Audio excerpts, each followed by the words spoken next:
కానీ ప్రతి పల్లెటూరులో కూడా రైతుకి ఖర్చు పెరుగుతుంది. మనుషులతో తీయించాలి అంటే 8,000 ఖర్చు అవుతుంది. కానీ 190% గ్రామాల్లో భూస్వాములందరూ కూడా కౌలుకి ఇచ్చేసి ఉంటున్నారు. అయితే మీరు ఒక మహర్షిగా మారారైతే. మహర్షి చెప్పలేదు. చూసారా మీరు? మహర్షి మూవీకి నన్ను మహేష్ బాబు గారు ఆహ్వానించారు. అది కూడా నా మిత్రుడు లక్ష్మీ నరసింహకి వచ్చిన అవకాశం. నన్ను పంపించాడు ఆయన. అప్పట్లో ఆయన రాజకీయాల్లో ఉన్నాడు. కానీ కాబట్టి నేను వెళ్ళను, నువ్వు వెళ్ళమని చెప్తే నాకు అట్లా వచ్చిన ఆపర్చునిటీ అది. అలానే వాళ్ళు కూడా ఫస్ట్ నేను నమ్మలేదు, తర్వాత మళ్ళీ కాల్ చేసి. ఈవెన్ మీ స్పీచ్ విన్నాక మహేష్ బాబు గారు కూడా చాలా అంటే నేను ఎమోషనల్ గా ఫీల్ అయ్యారు. ఎమోషనల్ గా అంటే నేను ఏం చెప్పాలనుకున్నాను, నేనేం చేస్తున్నాను, ఆ రియాలిటీ మాట్లాడాను. అందువల్ల అది సక్సెస్ అయ్యిందని నేను అనుకుంటున్నాను. ఆ వీడియో చాలా పాపులర్ అయింది. ఆ వీడియో ద్వారానే నేను 2 తెలుగు రాష్ట్రాల ప్రజలకు ఎక్కువగా పరిచయం అయ్యాను. కొత్తగా మన తిరుమల వెంకటేశ్వర స్వామి SVBC శ్రీ వెంకటేశ్వర భక్తి ఛానల్ ప్రారంభించినప్పుడు నేను దానికి కూడా అప్లై చేశాను. ఇంటర్వ్యూకి కూడా వెళ్ళాను. అన్ని టెస్టులు పెట్టారు, పాస్ అయ్యాను. కానీ ఇంతలోకే మా నాయనమ్మ గారికి క్యాన్సర్ అని తెలిసింది. ఒక్క ఆవుతో 30 ఎకరాల వ్యవసాయం, మనం ఎటువంటి రసాయనాలు లేకుండా భూమిని స్వచ్ఛమైన పౌష్టికాహారం కలిగిన, అంటే పోషకాలు కలిగిన భూమిని మనం తయారు చేయొచ్చు ఒక్క ఆవుతో. సో బాపారావు గారు నమస్తే అండి. చాలా సంతోషం అనిపించింది. ఫార్మింగ్, అందులో మళ్ళీ ఆర్గానిక్ ఫార్మింగ్ అనుకుంటున్నాం మనం ఇప్పుడు. ఇది అంత ఎక్కడ చూసినా అసలు పొల్యూషన్ కానీ, కల్తీలు అవ్వడం కానీ, మళ్ళీ అందులో ఫార్మర్స్ అసలు ఉండట్లేదు. అందరు కూడా వెళ్ళి సాఫ్ట్వేర్లో జాయిన్ అయిపోతున్నారు అక్కడ ఇక్కడ. అయినా కానీ మీలాంటి వాళ్ళు ఎంతో ఫార్మర్స్కి ఎంతో ధైర్యం ఇచ్చి ఎంతో మందిని ఇంకా బిల్డ్ చేస్తున్నారు. మన ఇండియాలో ఇంకా ఎంతో మంది మీలాగా రావాలి, యాక్చువల్లీ చెయ్యాలి.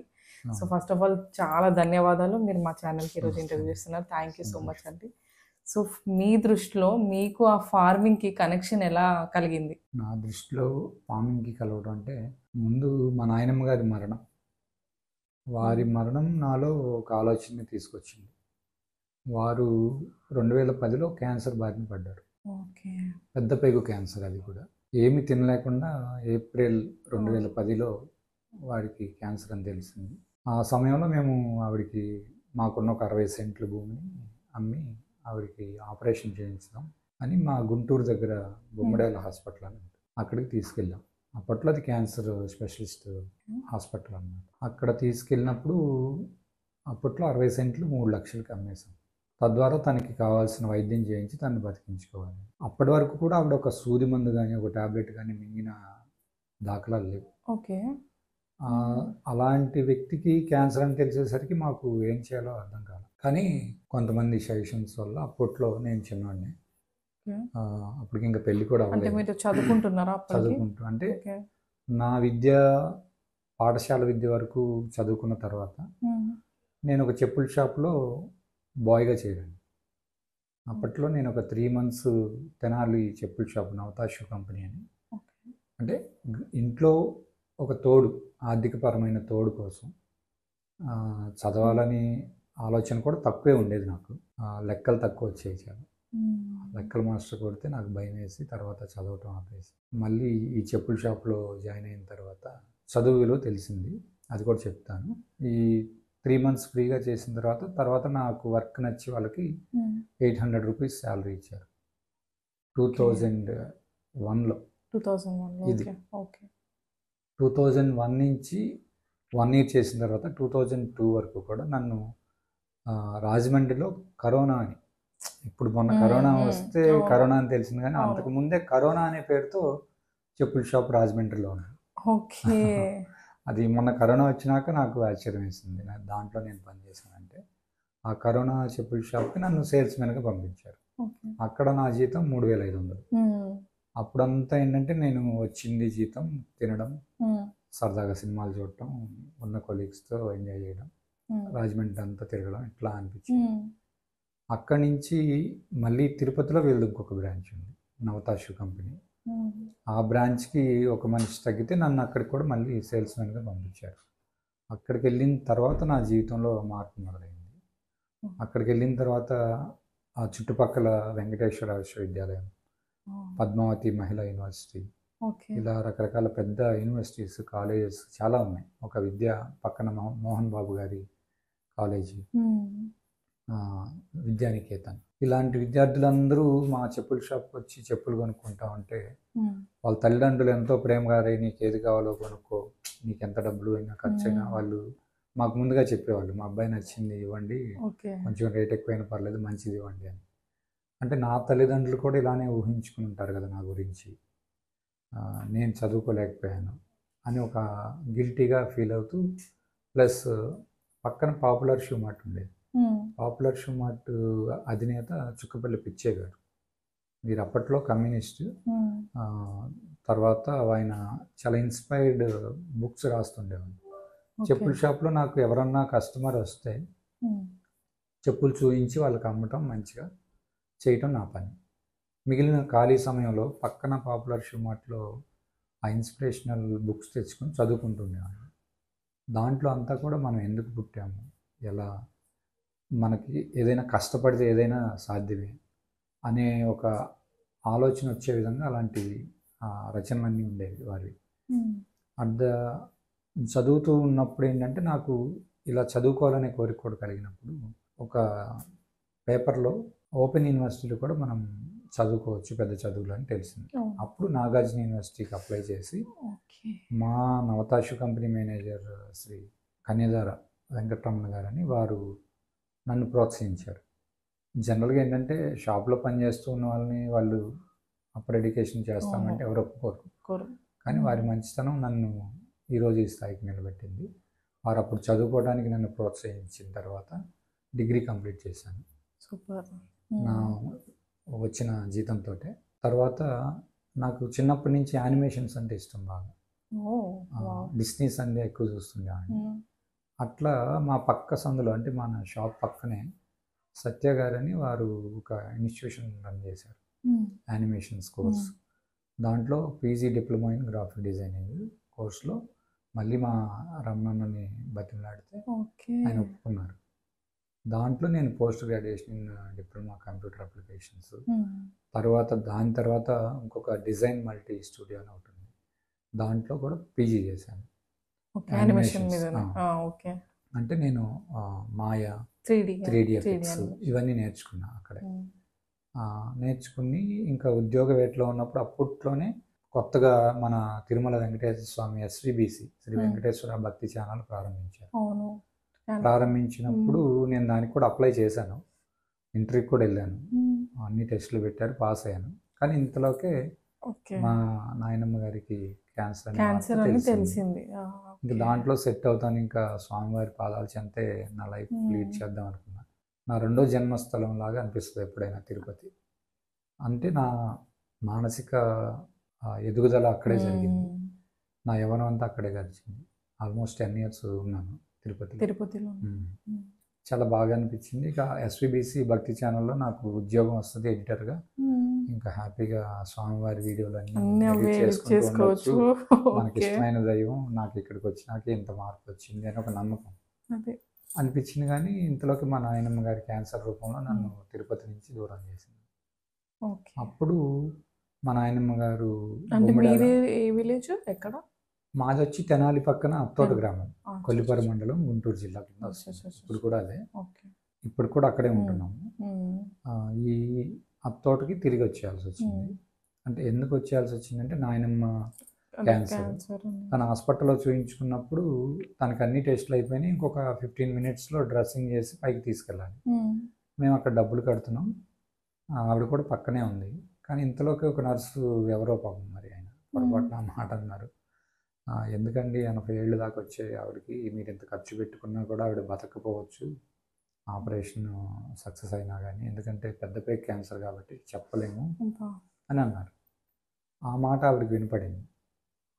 మేము బలవంతాన పైకి తీసుకెళ్ళి ఆపరేషన్ రూమ్లో కూర్చోబెట్టినా కూడా ఆవిడ అన్ని పీకేసుకుని వచ్చి, నేను బ్రతికినంతకాలం బ్రతుకుతా, నాకేం బాధలేదు, నేను అనుభవిస్తా, నేను మాత్రం ఆపరేషన్ చేయించుకోను. ఆయన చెప్పాడు కదా, ఆపరేషన్ చేసినా బ్రతుకుతానో బతుకునో తెలియదు, చేయకపోయినా బ్రతుకునో తెలియదు, ఎన్నాళ్ళు ఉంటే అన్నాళ్ళు ఉంటా అని మొండి పట్టేసి ఆపరేషన్ చేయించుకోవడానికి నిరాకరించారు. ఇంకా మేము ఏం చేయలేకపోయాం. ఆవిడ తీసుకెళ్తుంటే ఆ బెడ్ కూడా దూకేస్తాం, అంటే ఇక తను బాగా ఫీల్ అయింది, ఇంకా నాదేముంది, ఆ. నేను అంతా అనుభవించాను, మీరన్నా చక్కగా ఉండండి, డబ్బులు అని మీకన్నా ఉపయోగపడతాయి కదా.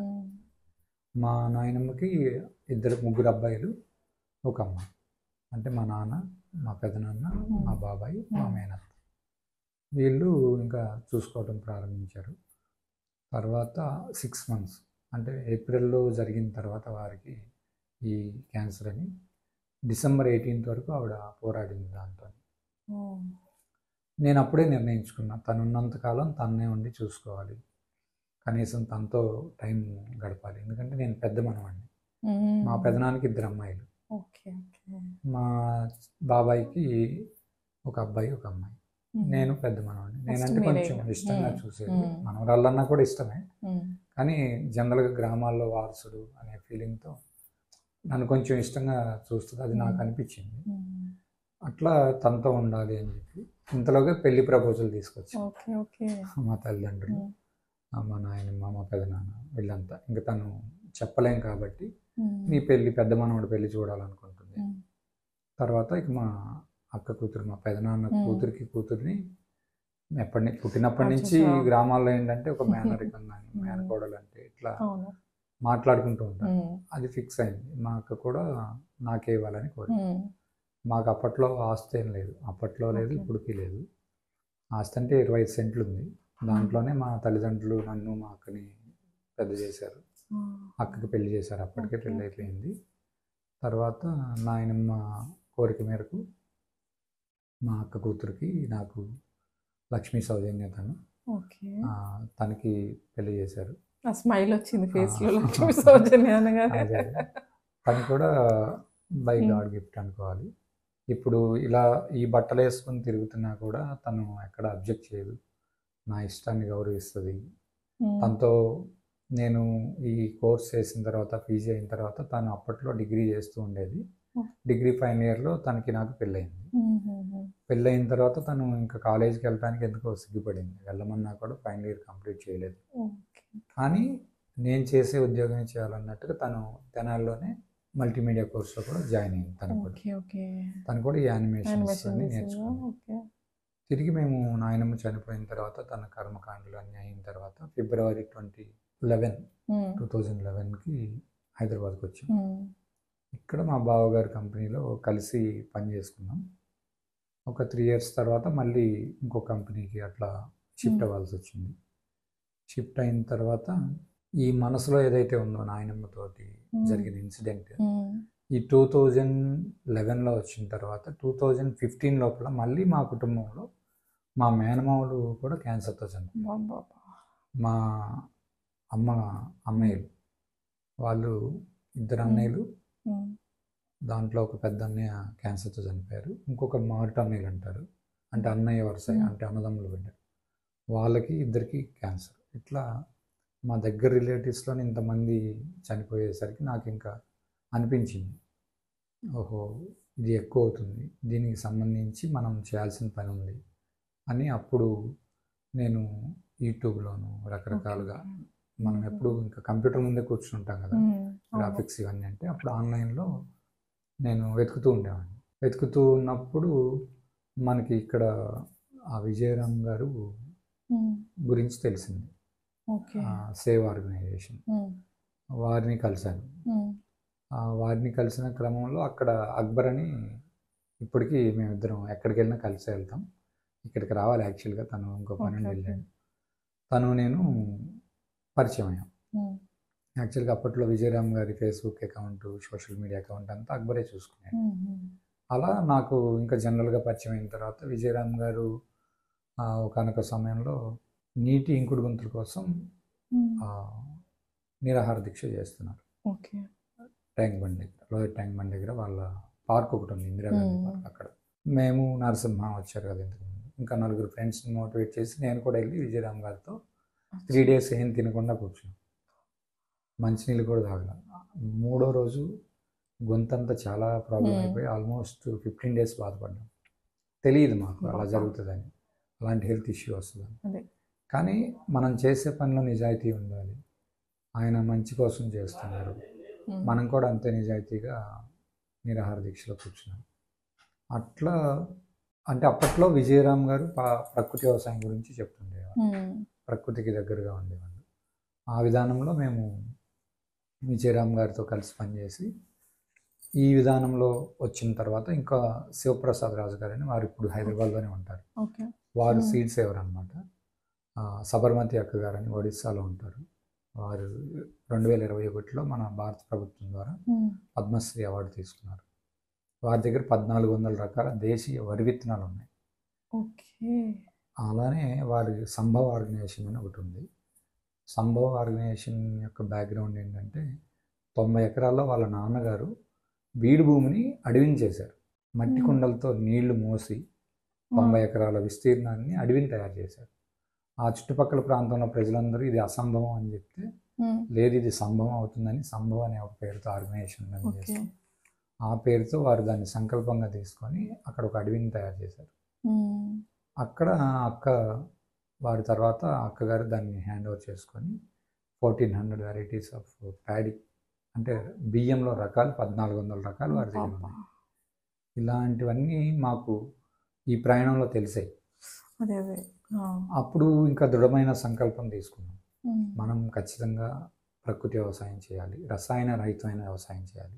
అప్పట్లో ప్రకృతి వ్యవసాయం అని కూడా మాకు తెలియదు. అదే సమయంలో మాకు రాజీవ్ దీక్షిత్ గారు, అంటే మేము నిరాహార దీక్షలో కూర్చున్నప్పుడు విజయరామ్ గారు మాకు రాజీవ్ దీక్షిత్ గారి సీడీలు, పాలేకర్ గారి గురించి తెలుసుకున్నాం. రాజీవ్ దీక్షిత్ గారు 2010లో చంపబడ్డారని తెలిసింది. ఎందుకు చంపబడ్డారంటే అది పెద్ద స్టోరీ. కానీ వారి ప్రసంగాల ద్వారా ఇంకా నరనరాన జీర్ణించుకున్నాము. కలుషిత ఆహారాన్ని తగ్గించుకోవాలి, రసాయన రహితమైన ఆహారాన్ని పండించాలి. అది ఏ ఇయర్లో మీరు అన్నారు? 2010లో మన ఎవరైతే ఈ రాజీవ్ దీక్షిత్ గారు విషప్రయోగం ద్వారా చంపబడ్డారు అనేది ఇప్పటికీ మీకు యూట్యూబ్లో చాలా వీడియోస్ దొరుకుతాయి. అది కూడా వారి పుట్టినరోజు నాడే మరణం చెందారు. విషప్రయోగం, స్లో పాయిజన్ జరిగింది. వితిన్ 1 అవర్లో వారి శరీరం నీలం రంగులోకి మారింది. ఇది ఆయన ప్రసంగాలు వింటే ఆయన ఎందుకు చంపేశారో మీకు అర్థమవుతుంది. అవన్నీ చెప్తే పెద్ద సబ్జెక్ట్ ఉంటుంది. అట్లా వారు రసాయన రహితమైన ఆహారం గురించి చెప్పడం, పాలేకర్ గారు మన గోవాధారిత వ్యవసాయం గురించి మాట్లాడటం, జీవామృతం గురించి, తర్వాత ఘనజీవామృతం, వీటన్నింటి అంటే ఒక్క ఆవుతో 30 ఎకరాల వ్యవసాయం మనం ఎటువంటి రసాయనాలు లేకుండా భూమిని స్వచ్ఛమైన పౌష్టికాహారం కలిగిన అంటే పోషకాలు కలిగిన భూమిని మనం తయారు చేయొచ్చు ఒక్క గోవుతోటి అనేది వారు చెప్పారు. దాన్ని కూడా మేము మనసుకు తీసుకొని గట్టిగా దీనికోసం పనిచేయాలి అని ఒక నిర్ణయం తీసుకొని ఫస్ట్ మా కుటుంబం కోసం పండించుకోవాలి. అదే టైంలో మా భార్య లక్ష్మీ సౌజన్య గర్భవతి అయ్యారు. కనీసం మన బిడ్డకైనా మంచి ఆహారం పెట్టాలి అని తను కూడా నేను తీసుకున్న నిర్ణయాన్ని స్వాగతించి నన్ను ఎక్కడా వ్యతిరేకించకుండా తిరిగి మేము గ్రామానికి వెళ్ళాం. గ్రామానికి వెళ్ళిన తర్వాత అంటే ఈ మధ్యలో విజయరామ్ గారితో కలిసి కొంత ప్రయాణం చేశాం.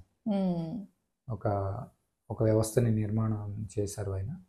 ఆ నిర్మాణంలో మేము కొంత పాలు పంచుకొని తిరిగి మళ్ళీ మేము గ్రామానికి వెళ్ళి ప్రకృతి వ్యవసాయం చేయాలని ఒక బలమైన నిర్ణయం ఆ భగవంతుడు రాశారు మా మీద.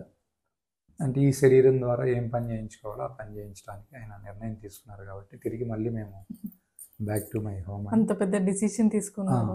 మా గ్రామానికి వెళ్ళి ఫస్ట్ మాకున్న సొంత భూమి 25 సెంట్లలో మేము ప్రకృతి వ్యవసాయం ప్రారంభించాం. 3 రకాల దేశీయ వరి విత్తనాలతో. ఈ 3 రకాలు కూడా మంచిగా పండాయి. నేను ఏది వాడలేదు, ఎటువంటి కెమికల్స్ వాడలేదు, కలుపు మందులు వాడలేదు. కనీసం మన కుటుంబం కోసం మనం రసాయన రహితమైన ఆహారం మనం తినలేకపోతే ఇంకా దీంట్లో బ్రతికి మనం ఏం చేయాలి అంటే మీరు అప్పటి వరకు అలాగా ఇట్లా వైట్ రైస్ అప్పటి వరకు జనరల్గా నాకు కూడా తెలియదు. జనరల్గా ఎలా అంటే అలా బయట ఆహారమే తినేవాళ్ళం. నేను హైదరాబాద్లో ఉన్నప్పుడు ప్రగతి నగర్, జేఎన్టీ దగ్గర ప్రగతి నగర్లో 7 years ఉన్నాం. ప్రగతి నగర్లో మిథిలా నగర్ అని ఉంది. నాకు పల్లెటూరు నుంచి వచ్చాను కాబట్టి ఇక్కడ సిటీలో ఏమనలేకపోయాం. నాతో పాటు మా బావగారు వాళ్ళు కూడా అందరం కలిసి ఒకే ఫ్లాట్లో ఉండేవాళ్ళం. 3 bedroom ఫ్లాట్, ఒక బెడ్రూమ్లో ఆఫీసు, 2 bedrooms-లో మేము ఉండేవాళ్ళం. ఆ చుట్టుపక్కలంతా కొండ ప్రాంతం. అప్పట్లోనే అప్పుడప్పుడే ఆ మిథిలా నగర్ అనేది అభివృద్ధి చెందుతూ ఉంది. అపార్ట్మెంట్లు వస్తున్నాయి, కానీ పక్షులు, మన పల్లెటూరు వాతావరణం బాగుండేది.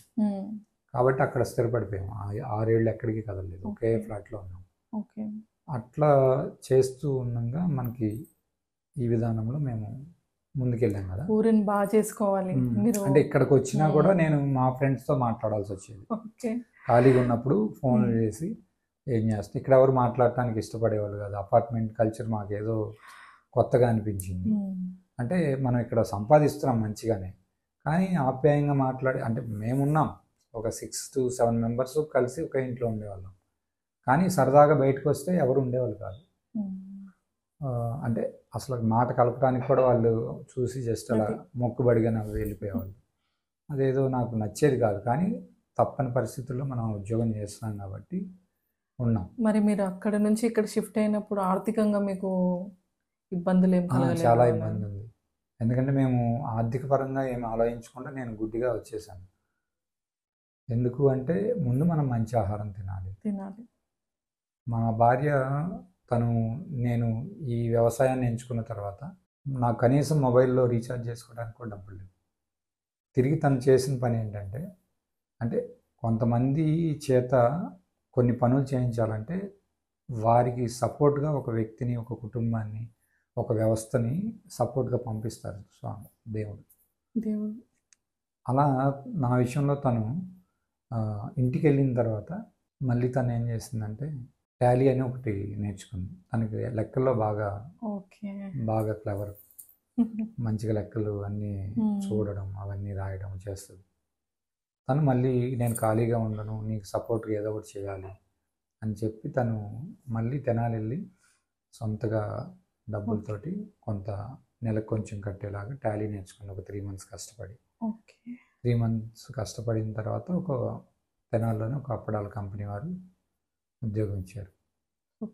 అప్పట్లో 7,000 అంతే ఇచ్చేవారు, 2016-17లో. ఆ 7,000 తోటి మా ఇంట్లో ఉంటూ దాన్ని కుటుంబ ఖర్చులకు వినియోగించుకుంటూ నా ఫోన్లో రీఛార్జ్ చేసుకుంటూ ఈ వ్యవసాయం చేస్తుండేవాడిని. ఈ వ్యవసాయం చేస్తున్న క్రమంలోనే మన ఆంధ్రప్రదేశ్ ప్రభుత్వం అప్పట్లో రైతు సాధికార సంస్థ అని ఒకటి ఏర్పాటు చేసి, ఈ రైతు సాధికార సంస్థ ద్వారా ప్రకృతి వ్యవసాయాన్ని అభివృద్ధి చేయాలనే ఒక సంకల్పంతో ఈ వ్యవస్థ నిర్మాణం చేశారు. దాంట్లో క్లస్టర్ రిసోర్స్, అంటే ఒక గ్రామాన్ని కొన్ని క్లస్టర్స్గా డివైడ్ చేశారు. దానికి ఒక రిసోర్స్ పర్సన్స్ని పంపించారు.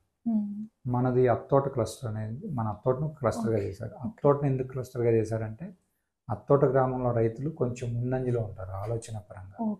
కొత్త విత్తనం ఏదన్నా వస్తే బిడియం లేకుండా ధైర్యంగా పండించడం, కొత్త విత్తనాన్ని తెచ్చి దాన్ని మంచిగా దిగుబడి సాధించడం, ఇలాంటి పేరు ఉంది. అందుకని వాళ్ళు గుర్తించి దాన్ని అత్తోటని క్లస్టర్గా చేసి అత్తోట కింద ఒక 7 గ్రామాలని నియమించారు. దానికి రిసోర్స్ పర్సన్గా తాతాజీ గారు అని, వారు వడ్డాది మాడుగుల్లో ఉంటారు, వారి స్వస్థలం అది. అక్కడి నుంచి మన ఊరికి వచ్చారు. అప్పటి నుంచి ఇప్పటి వరకు వారే ఉంటున్నారు. వారి సపోర్ట్ ద్వారా మేము ప్రకృతి వ్యవసాయంలో ఇంకా మెలకువలు తెలుసుకొని, వారి సపోర్ట్తో ఏదన్నా మేము చేయాలంటే ఒక్కళ్ళమే చేయలేము. ప్రకృతి వ్యవసాయంలో కషాయాలు తయారు చేయాలన్నా, జీవామృతం తయారు చేయాలన్నా ఇంకొక మనిషి తోడు కావాలి. తను ఎక్కువగా మాకు సపోర్ట్ ఇస్తుండేవాళ్ళు. అదే టైంలో నేను కూడా గ్రామానికి వెళ్ళాను. ఓకే, నేను ఒక్కడనే కాదు, నాకు కొంచెం సపోర్ట్ దొరికింది. కానీ నేను తీసుకెళ్ళిన విత్తనాన్ని కొత్త విత్తనం పండించడానికి మా ఊర్లో ఎక్కువగా రవీంద్ర గారు అని అన్నయ్య వరుస అవుతారు. ఆయన ఏదైనా కొత్తగా ప్రయోగం చేస్తారు. ఆయనకి రత్నచోడి అనే ఒక విత్తనం ఇచ్చాను. ఆయన అరెకరంలో వేసి పండించి బాగా పండుతుందన్న తర్వాత చాలామందికి అది స్ప్రెడ్ అయింది. దాని తర్వాత సంవత్సరం ఇంకా ఎక్కువ రకాలు తీసుకురావాలని చెప్పి శివప్రసాద్ రాజు గారు భారత్ బీజ్ స్వరాజ్ మంచి అని, దాంట్లో కూడా నేను సభ్యత్వం తీసుకొని భారత్ బీజ్ స్వరాజ్ మంచి ద్వారా శివప్రసాద్ రాజు అన్న మమ్మల్ని నమ్మి 200 రకాల దేశీయ వరి విత్తనాలు నాకు అప్పచెప్పారు. 200 రకాలు. అది సబర్మతి అక్క దగ్గర కావచ్చు, ఇంకెక్కడైనా సేకరించి నాకు తీసుకొచ్చారు. అదే టైంలో రైతు సాధికార సంస్థ వారు ఒక దేశీ సీడ్ డెవలప్మెంట్ని చేయాలని ఒక ఆలోచన కలిగినప్పుడు మన అత్తోటను ఎంచుకున్నారు.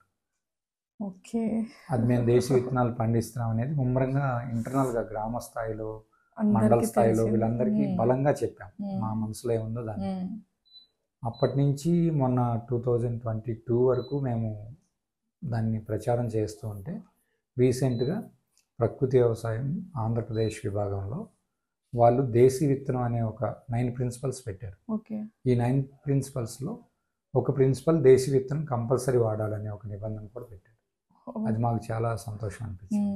అయితే మీరు మొదటిసారి వేసింది ఏ విత్తనము? మొదటిసారి 3 రకాల్లో బాలాజీ ఒకటి, బాలాజీ అనే పేరే ఎక్కువ గుర్తుంది నాకు. ఇంకొకటి 2 కంకులు వస్తాయి, ఒకటి పైన కంకు వస్తుంది, ఒకటి మధ్యలో కంకు వస్తుంది, కానీ ఆ పేరు నాకు గుర్తులేదు. అంటే ఇది brown rice, semi brown rice, ఇవి 3 రకాలు కూడా వైట్ రైస్. వైటేనా? మీకు రైస్ లో ఏంటంటే brown rice, semi brown rice ఇవన్నీ పాలిష్డ్ అన్నమాట. అంటే మనం మిషన్ లో వేసి మనం పై లేయర్ కొంచెం కొంచెం తీసేదాన్ని బ్రౌన్. అసలు పైన కేవలం వడ్లని తీసుకెళ్ళి రైస్ మిల్లో వేస్తే హల్లర్లో బయటకు వచ్చిన తర్వాత వచ్చేది బ్రౌన్ రైస్. ముడి బియ్యం అంటాం తెలుగులో, మీరందరూ బ్రౌన్ రైస్ అంటారు, రా రైస్ అంటారు. దాని తర్వాత కొంచెం ఒక లేయర్ తీసేదాన్ని సెమీ పాలిష్, ఇంకొంచెం ఎక్కువ తీసేదాన్ని సింగిల్ పాలిష్ అంటారు, ఇంకా ఎక్కువ తీసేదాన్ని పాలిష్ అంటారు, ఇంకా బాగా షైన్ చేసేదాన్ని ఏమంటారంటే సిల్కీ రైస్ అంటారు. సిల్కీ రైస్, సిల్క్ శారీ కట్టుకుంటే ఎంత సాఫ్ట్గా ఉంటుంది, అంత సాఫ్ట్గా మనం పట్టుకుంటే చేయజారిపోతుంది.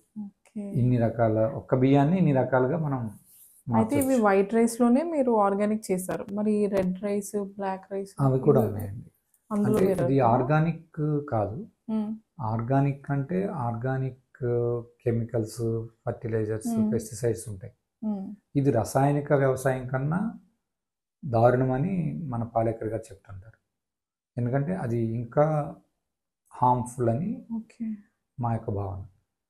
కానీ మనం చేసేది గో ఆధారిత వ్యవసాయం అనొచ్చు, సహజ వ్యవసాయం అనొచ్చు, ప్రకృతి వ్యవసాయం అనొచ్చు, ఏ పేరు ఏదైనా కానీ ముఖ్యంగా రసాయన రహిత వ్యవసాయం. అంటే ఎటువంటి రసాయనాలు వాడకుండా, అంటే పై మందులు అంటారు రైతు భాషలో, కలుపు మందు అంటారు. మనం కలుపు మందు వాడం, పై మందులు వాడం, కలుపు మాన్యువల్గా తీయిస్తాం మనుషులతోటి. దీనికి ఎకరానికి 8,000 పైన ఖర్చు అవుతుంది. రెండవది ఎటువంటి 8,000 కేవలం కలుపు తీసినందుకు ఖర్చు అవుతుంది. జనరల్గా ఏంటంటే రసాయనిక వ్యవసాయం చేసే రైతులందరూ కూడా కలుపు మందు కొట్టేస్తారు. అది ఒక 1,500, 2,000తో ఒక బాటిల్ వస్తుంది. దాన్ని ఒక 7 ట్యాంకులు అంటారు, మా స్ప్రేయర్, పవర్ స్ప్రేయర్ అంటారు, బ్యాటరీ స్ప్రేయర్స్ ఉంటాయి. దాన్ని మనం ఒక్కసారి కొడితే ఆ మొక్క మనకి ఏదైతే పనికిరాని మొక్క అనుకుంటున్నామో, భగవంతుడు అన్ని మొక్కల్ని ఇచ్చారు, అన్నీ పనికొచ్చాయి, కానీ మనకు పనికిరావు, పొలంలో పనికిరావు, రైతుకి పనికిరావు. కాబట్టి కలుపు మొక్క అంటారు. పనికిరాని మొక్కను చంపేదానికి ఒక రసాయనం ఉంది, దాన్ని కలుపు మందు అంటాం. అయితే వాళ్ళు ఎందుకు ఇస్తారు ఈ కెమికల్స్ అన్ని? ఎందుకు అంటే పురుగు అట్లా రాకుండా ఉండడానికి? అంటే కలుపు మందు ఎందుకు వాడతామంటే మనుషులతో తీస్తే ఖర్చు ఎక్కువ అవుతుంది. ఆ ఖర్చు రైతు భరించాలంటే కష్టం. ఒక్కసారి మందు 1 గంటలో స్ప్రే చేసామనుకోండి, 3 రోజుల తర్వాత అది మటాష్ అయిపోతుంది, అంటే మాడిపోతుంది, చనిపోతుంది, ఇంకా పెరగదు. కానీ దానివల్ల మన భూమికి, మనం తినే దాని ద్వారా పండిన ఆహారాన్ని తిన్న మనకి చివరికి తల్లి పాలలో కూడా అలాంటి రసాయనాలు కలుస్తున్నాయని ఇప్పుడు చాలా నివేదికలు చెప్తున్నాయి. మీరు అందరూ గూగుల్లో చూడవచ్చు.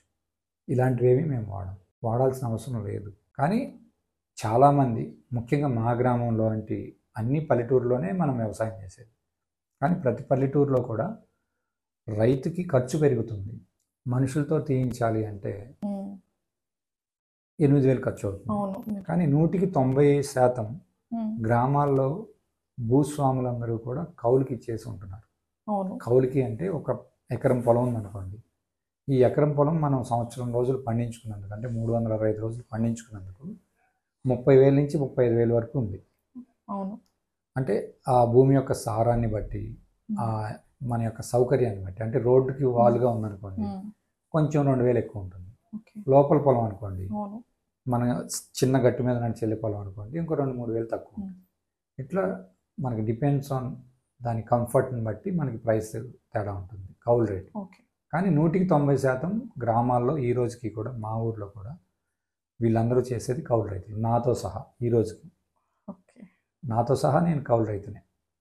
ఈ కౌలు రైతులు ఆలోచన ఎలా ఉంటుంది, నేను 35,000 సంవత్సరానికి కట్టాలి, దానికి తగ్గట్టుగా దిగుబడి తీయాలి, దాని మీద నా కుటుంబాన్ని పోషించుకోవాలి, దాని మీద నా బిడ్డలకి చదువు చెప్పాలి, మిగిలిన ఎసెన్షియల్స్ ఏదైతే ఉన్నాయో కుటుంబ అవసరాలన్నీ తీర్చుకోవాలి. అలాంటప్పుడు తనకు కావాల్సింది ఏంటి, కేవలం దిగుబడి.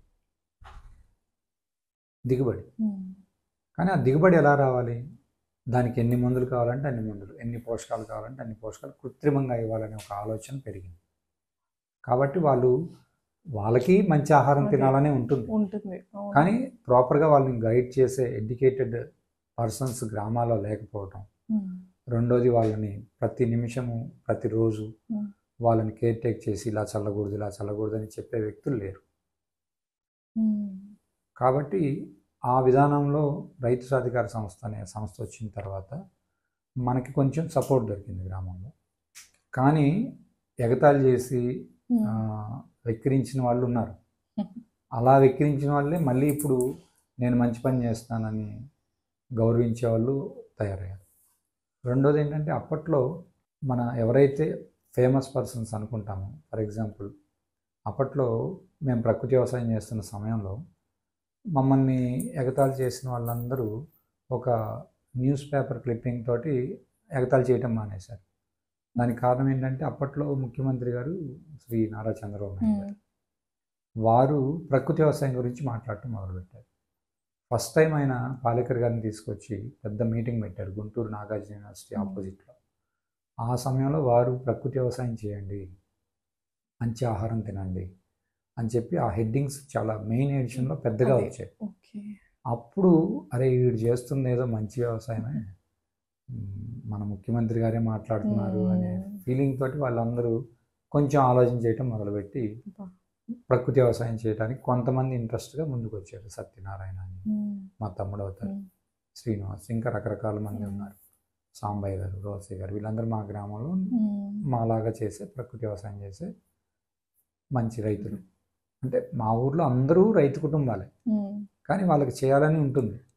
చేస్తే కొంతమంది ఏంటంటే, అబ్బో ఆ కషాయాలు ఎక్కడ కలుపుతాం, అవన్నీ ఎక్కడ సేకరిస్తాం, ముఖ్యంగా గోవుని సాకాలి, ఆవుని పెంచుకోవాలి, ఒక ఎకరంకి ఒక గోవు, 30 ఎకరాలు వ్యవసాయం ఒక గోవుతో చేయొచ్చు. కానీ ఆవుని పెంచుకోవటం ఇప్పుడు ఎక్కడ ఇబ్బంది అవుతుందంటే, ఆవు దగ్గర పేడ తీయటానికి ఇబ్బంది, వాసనకి ఇబ్బంది పడుతున్నారు. మాకు జీవామృతం చల్లడానికి కూలీ దొరకడు. ఒక గోవుతోటి 30 ఎకరాలు అన్నాం. అది ఎందుకు 30 ఎకరాలు అనేది మీకు డౌట్ రావచ్చు. ఆ డౌట్ ఏంటంటే, 30 ఎకరాలకి సరిపడా ఒక 30 డేస్, నెల రోజులు అనుకుంటే ఈ రోజుకి 10 కేజీల పేడ, 10 లీటర్ల మూత్రం ఒక గోవు ద్వారా వస్తుంది. దీన్ని మనం 200 లీటర్లలో 2 కేజీల బెల్లము, 2 కేజీల శనగపిండి, కొంచెం పుట్టమన్ను కలిపి జీవామృతం తయారు చేస్తాం. ఇట్లా ఒక ఎకరానికి మనకి 200 లీటర్ల జీవామృతం ద్వారా మన సాయిల్ ఏదైతే భూమి, ఎకరం భూమి ఉందో అది మెల్లిగా కన్వర్షన్ అవుతుంది. అంటే వానపాములు పెరుగుతాయి దాంట్లో ఈ జీవామృతం మనం భూమికి ఇవ్వడం ద్వారా. తద్వారా మనం భూమిని సారవంతం చేసుకోవడానికి మెల్లిగా అవకాశం ఉంటుంది. కాబట్టి ఈ 30 రోజుల్లో ఏదైతే ఈ 10 కేజీల రోజుకి చొప్పున 10 లీటర్ల మూత్రం ఇస్తుందో ఆ విధానంలో మనం 30 ఎకరాలు చేయొచ్చు. కాబట్టి మనం పాలేకర్ గారు 30 ఎకరాలు ఒక గోవుతో అని చెప్పారు. తర్వాత మళ్ళీ చాలా మార్పులు వచ్చాయి ఈ విధానంలోనే.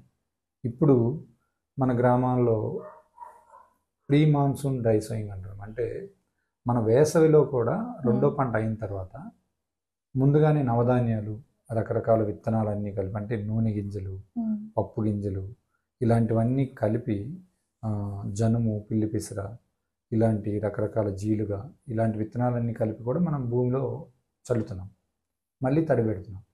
తద్వారా ఏం జరుగుతుందంటే, భూమికి కావాల్సిన రకరకాల పోషకాలన్నీ ఈ మొక్క ద్వారా లభిస్తాయి. ఎలా లభిస్తాయి? ఇది మొక్క ఏదైతే పెరుగుతుందో అది సూర్యరశ్మి, ఫోటోసింథసిస్ అంటారు.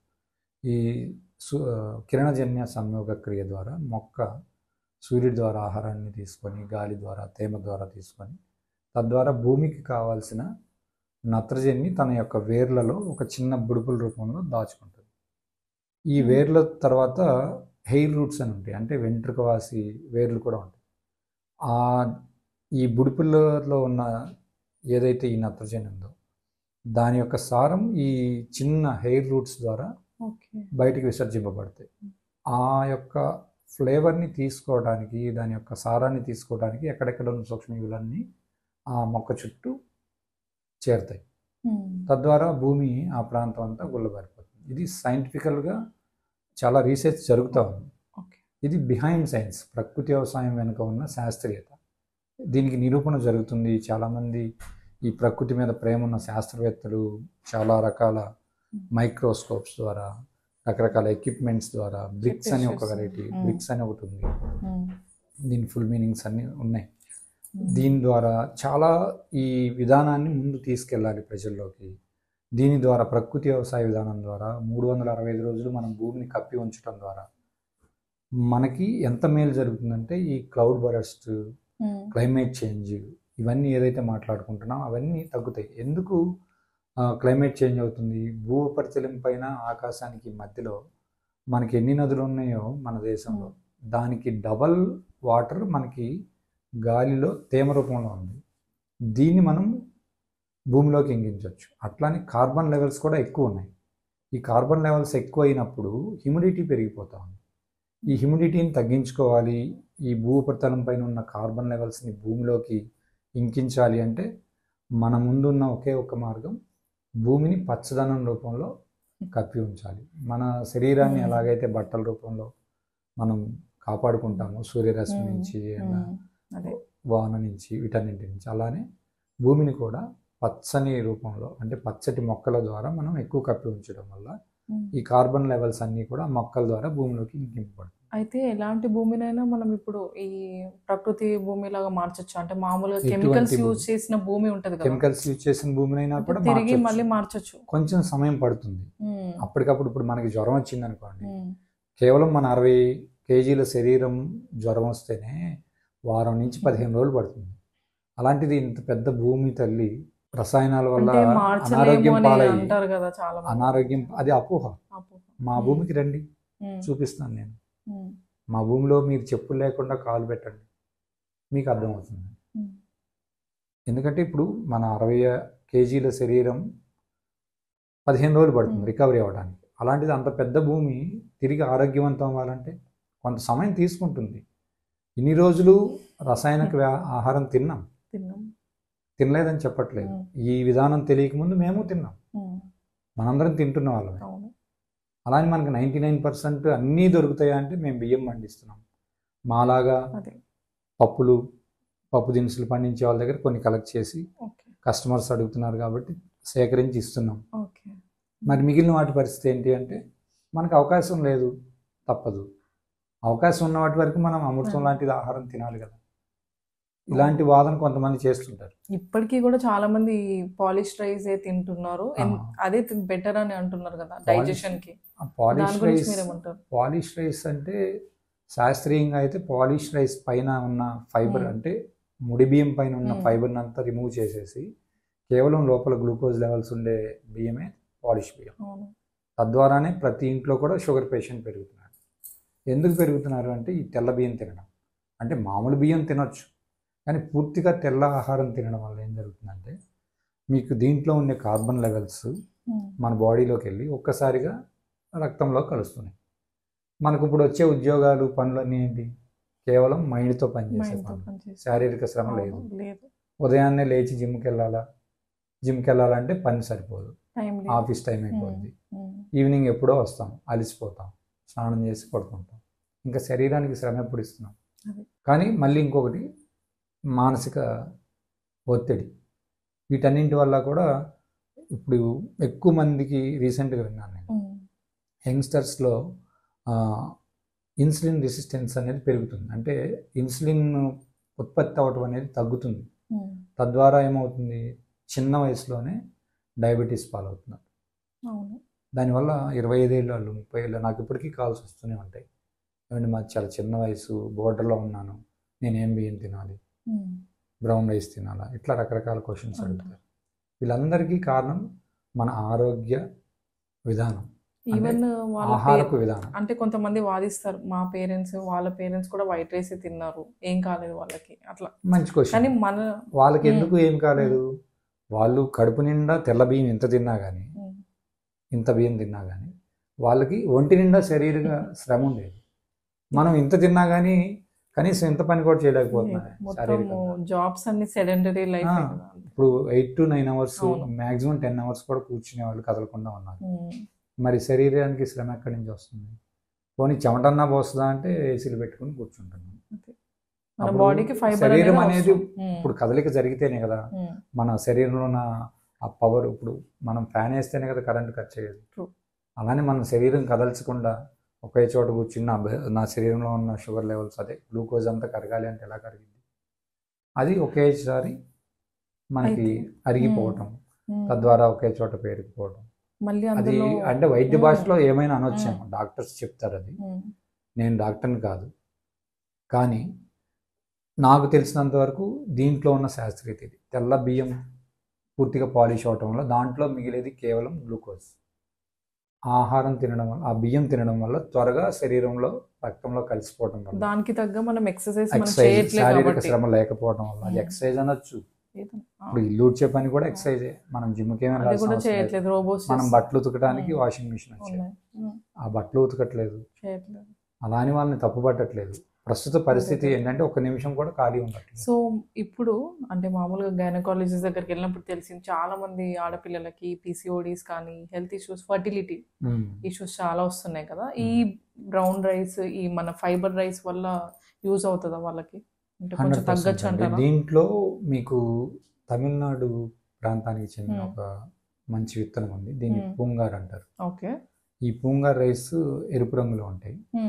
ఈ బియ్యం మన ఆడపిల్లలు పెద్ద మనిషి అయిన దగ్గర నుంచి, అంటే ఆ తరువాత నుంచి ప్రతిరోజు కనీసం వాళ్ళ భోజనంలో ఒక పూట, అది ఏదో ఒక రూపంలో ఆ బియ్యాన్ని ఉడికించాలి, బియ్యం రూపంలోనే పెట్టాలి అనేది రూల్ పెట్టుకోవాల్సి లేదు. దీన్ని రవ్వ చేసుకొని దోశలో కూడా చేసుకోవచ్చు, దోశలో వాడుకోవచ్చు, ఇడ్లీలో వాడుకోవచ్చు, ఉప్మాలో వాడుకోవచ్చు, సంకటి చేయొచ్చు, లేదంటే రవ్వ చేసుకొని వెజిటబుల్ బిర్యానీ తయారు చేయొచ్చు. మీరు ఎలా తినాలనుకుంటున్నారో అలాంటి రెసిపీస్ అంటాం కదా, ఆ రెసిపీస్ అన్నీ ఈ బియ్యంతో చేసుకోవచ్చు. ఈ బియ్యం కనుక ఖచ్చితంగా పెడితే మా దగ్గర రిజల్ట్స్ ఉన్నాయి. ఓకే.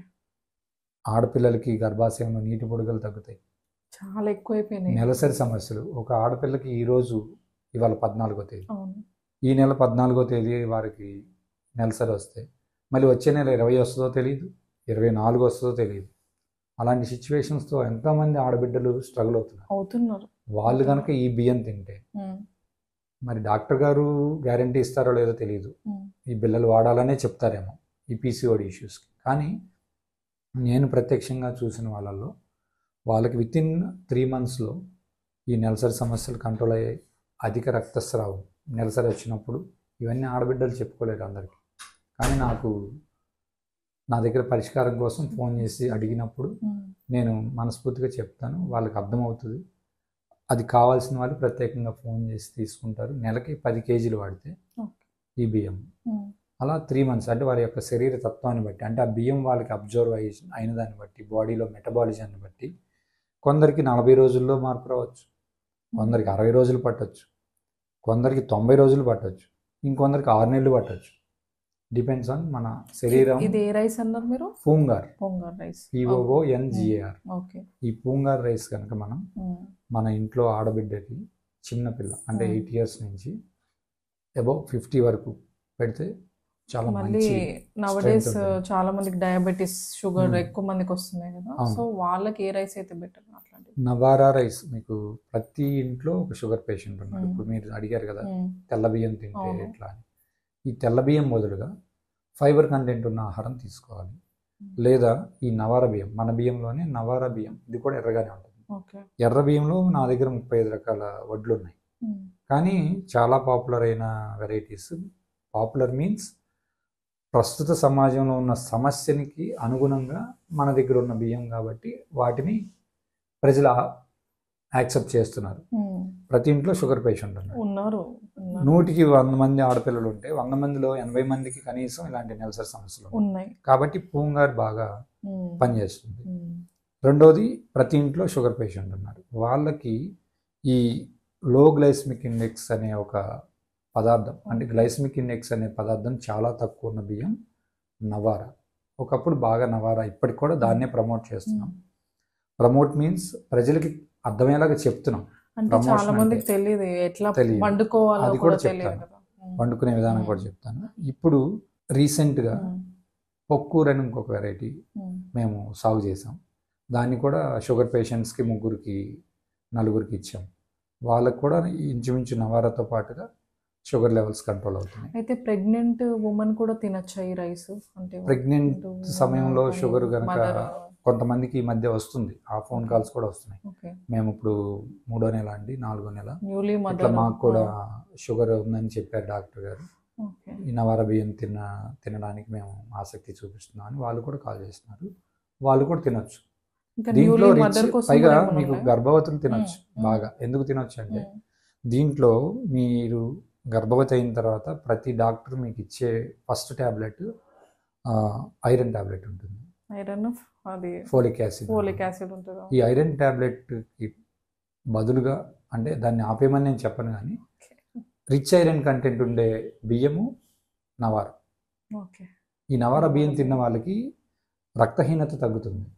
ప్రత్యక్షంగా మా కుటుంబంలో నేను చూశాను. విత్ ఇన్ 90 డేస్లో 7.5 ఉన్న బ్లడ్ లెవెల్స్ విత్ ఇన్ 90 డేస్లో మనకి 9.8కి వచ్చింది. ఈ మా దగ్గర రిపోర్ట్స్ కూడా ఉన్నాయి. బట్ ఇవన్నీ ఏంటంటే ఒక రైతుకి ఇలాంటి బియ్యం పండించండి అని వినియోగదారుడు చెప్తే, వినియోగదారుడికి ఏది అవసరమో అది రైతు పండించుకోగలిగితే రైతుకి అటు సమస్య ఉండదు, వినియోగదారుడికి కూడా ప్రాబ్లం ఉండదు, మంచి ఆహారం దొరుకుతుంది. రైతుకి వినియోగదారుడికి మధ్య ఒక ఫ్యామిలీ డాక్టర్ మీకు ఎలా అయితే ఉన్నారో, ఫ్యామిలీ ఫార్మర్ని మీరు కనెక్ట్ చేసుకోవాలి. అంటే నన్ను ఒక్కడనే చేసుకోమని నేను చెప్పట్లేదు, నాలాంటి రైతులు 2 తెలుగు రాష్ట్రాల్లో ఉన్నారు. అలాంటి వాళ్ళు మీ చుట్టుపక్కల ఎక్కడ చేస్తున్నారో గమనించండి. ఇప్పుడు మనం ఎంత సంపాదించినా మంచి ఆహారం 4 వేలతో లోపలికి వెళ్ళకపోతే శరీరంలో సంతోషం ఉండదు.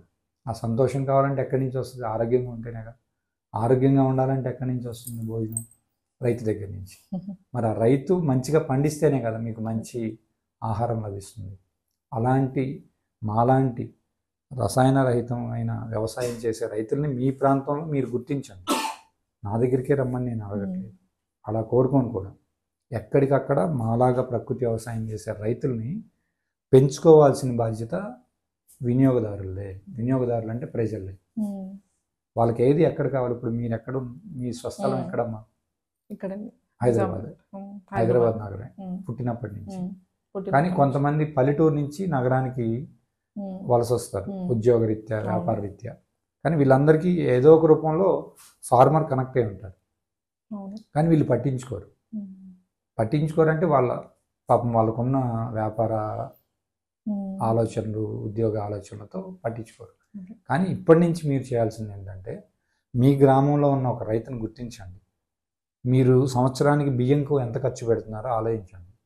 అంత అమౌంట్ ముందుగానే మీరు ఆ రైతుకి ఇస్తే, ఆ రైతు వడ్డీ కోసం తిరగకుండా మీరు ఇచ్చిన డబ్బులతో ఆయన పెట్టుబడి పెట్టుకుంటాడు.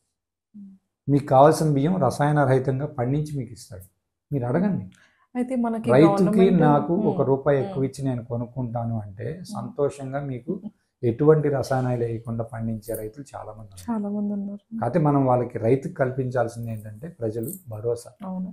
ఇతని దగ్గర, బాపన్న దగ్గర పండిన బియ్యం నేను కొంటాను అని భరోసా మీరు ఇస్తే ఆ రైతు ఆనందంగా మీకు అమృతం లాంటి ఆహారం పండించి ఇవ్వగలరు. రైతు చేతుల్లో ఉంది మీ ఆరోగ్యం. క్రిటికల్ సిచ్యువేషన్లో డాక్టర్ చేతిలో ఉంది. అయితే మీరు ఒక మహర్షిగా మారారైతే. మహర్షి చెప్పలేదు. చూసారా మీరు? మహర్షి మూవీకి నన్ను మహేష్ బాబు గారు ఆహ్వానించారు. అది కూడా నా మిత్రుడు లక్ష్మీ నరసింహకు వచ్చిన అవకాశం. నన్ను పంపించాడు ఆయన. అప్పట్లో ఆయన రాజకీయాల్లో ఉన్నారు. కానీ కాబట్టి నేను వెళ్ళను, నువ్వు వెళ్ళమని చెప్తే నాకు అట్లా వచ్చిన ఆపర్చునిటీ అది. అలానే వాళ్ళు కూడా ఫస్ట్ నేను నమ్మలేదు, తర్వాత మళ్ళీ కాల్ చేసి. ఈవెన్ మీ స్పీచ్ విన్నాక మహేష్ బాబు గారు కూడా చాలా అంటే నేను ఎమోషనల్ గా ఫీల్ అయ్యారు. ఎమోషనల్ గా అంటే నేను ఏం చెప్పాలనుకున్నాను, నేనేం చేస్తున్నాను, ఆ రియాలిటీ మాట్లాడాను. అందువల్ల అది సక్సెస్ అయ్యిందని నేను అనుకుంటున్నాను. ఆ వీడియో చాలా పాపులర్ అయింది. ఆ వీడియో ద్వారానే నేను 2 తెలుగు రాష్ట్రాల ప్రజలకు ఎక్కువగా పరిచయం అయ్యాను. అట్లా వాళ్ళు నన్ను ఆహ్వానించారు.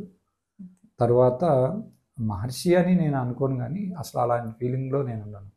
నాకు భగవంతుడు స్టోరీ ఈ శరీరానికి భగవంతుడు అప్పచెప్పిన బాధ్యత ఈ జన్మకి.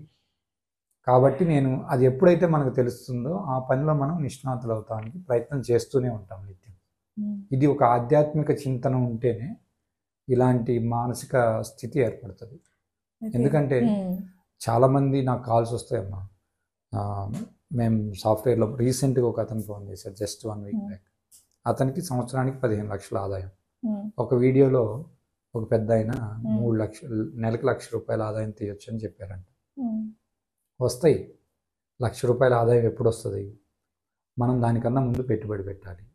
రెండోది ఆర్థికపరమైన పెట్టుబడి కన్నా కూడా శారీరకమైన పెట్టుబడి పెట్టాలి, సమయం పెట్టుబడిగా పెట్టాలి. ఈ రెండు పెడితే మీకు ₹1,00,000 ఏం కర్మ ఇంకెక్కువే వస్తాయి మనం చేసుకునే దాన్ని బట్టి. రెండోది, మనం కూలీ మనిషి రాకపోయినా నడువంచి పని చేయగలగాలి పొలంలో. అప్పుడు దాని తర్వాత మీరు ₹1,00,000 ఆదాయం గురించి ఆలోచించండి అని చెప్తాను నేను. ఎందుకంటే ఒక ఎకరం పొలంలో మనం చేయొచ్చు. మీరు అరెకరంలో అయినా మొదలు పెట్టచ్చు, 10 సెంట్లో అయినా మొదలు పెట్టచ్చు. మీ కుటుంబం కోసం ఒక కుండీలో అయినా మీకు కావాల్సిన ఆకుకూరలు, కూరగాయలు వారంలో కనీసం 3 రోజులు మీరు ఇంట్లో మీ బాల్కనీలో, మీ మేడ పైన, మీ మిద్దె పైన పండించుకోవడానికి ప్రయత్నం చేయండి. తద్వారా మీరు కూరగాయలు, మంచి కూరగాయలు తినొచ్చు కదా. వారంలో 3 రోజులు విషరహితమైన ఆహారం తినొచ్చు కదా. తద్వారా మీ ఆరోగ్యం కొంత మెరుగుపడుతుంది. అప్పుడు మీరు మిగిలిన 3 రోజులు కూడా పండించుకోవాలనే ఒక స్థితికి మీకు వచ్చేస్తారు. మీకంటూ ఒక యాక్టివిటీ ఏర్పడుతుంది, మొక్కలకి నీళ్లు పోస్తారు. తద్వారా మీ పిల్లల ద్వారా కూడా వ్యవసాయం చేయించవచ్చు. వాళ్ళకి గమనించమనండి, మీ పిల్లల్ని ఒక విత్తనం ఇచ్చి, నా దగ్గర ఉన్నాయి కావాలంటే మీకు పంపిస్తారు, దేశీ విత్తనం. కూరగాయల్లో కూడా దేశీ విత్తనం అంటే ఏంటి? దేశీ విత్తనం అంటే మనకి ఏ శాస్త్రవేత్త కానీ ఏ యూనివర్సిటీ కానీ అభివృద్ధి చేసిన విత్తనాలు కాదు. మనకి భగవంతుడు ప్రకృతి ద్వారా ప్రసాదింపబడిన విత్తనాలు. దాన్నే దేశీ విత్తనం అంటాం, స్వదేశీ విత్తనం అంటాం. ఓకే. అంటే మీరు చెప్పిన ప్రకారము ఈ రైస్ మేము కొనుక్కోవాలి అని అంటే మీకు ఎలా సంప్రదించాలి? మానది అత్తోట గ్రామం, కొల్లిపర మండలం, గుంటూరు జిల్లా. మా ఫోన్ నెంబర్ ద్వారా మీరు సంప్రదించవచ్చు.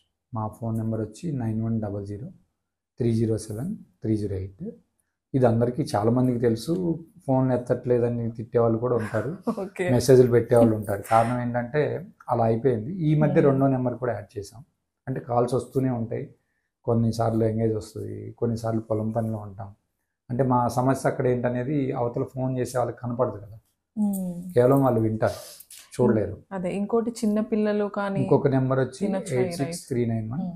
8639121118.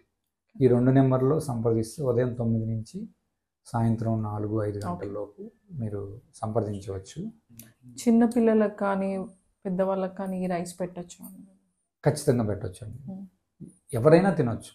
అన్నప్రాసన జరిగిన దగ్గర నుంచి మీరు లాస్ట్ వరకు ఎవరైనా తినొచ్చు నిరభ్యంతరంగా. ఇంకోటి తల్లిపాలు పెరగడానికి మన రైస్ అంటే తల్లిపాలు పెరగడానికి, అలానే గర్భవతి అయిన తర్వాత సహజ కాన్పు జరగటానికి పుల్లాకర్ అని ఒక రైస్. ఇది కూడా ఎరుపు రంగు రైసే. దీన్ని చాలా మంది నమ్మి తింటున్నారు. దీంతో పాటుగా ఆవు నెయ్యి కూడా కలిపి తింటే మంచి రిజల్ట్సే వస్తున్నాయి. దానికి తగ్గట్టుగా ముందు మానసికంగా మనం ఓకే, నాకు ఇది నార్మల్ డెలివరీ అవుతుందని ఒక నార్మల్గా మనం మానసికంగా ఆ దృష్టిని కేంద్రీకరించి ఈ బియ్యం కనుక తినగలిగితే మంచి రిజల్ట్స్ ఉంటున్నాయి. నిజంగా చాలా అద్భుతంగా చెప్పారంటే ఇన్ని వెరైటీస్ ఆఫ్ రైసెస్ ఉంటాయి, మళ్ళీ మన హెల్త్కి ఇంత సంబంధం ఉంది అని ఇప్పుడే తెలుస్తుంది రైస్ వల్ల. మెయిన్ రైసే కదా మనం ఇండియాలో మెయిన్గా తినేది. అంటే మన ఆంధ్రప్రదేశ్, తెలంగాణలో దక్షిణ భారతదేశం మొత్తం కూడా రైసే తింటాము. రైస్ గురించి మీరు ఇంత అంటే మీ మామూలుగా మీ కుటుంబం గురించి కానీ ఊరి గురించి ఎంతో ఆలోచించి తిరిగి వ్యవసాయంలోకి వచ్చారు. రియల్లీ హ్యాట్స్ ఆఫ్ అండి. Thank you so much. నమస్తే.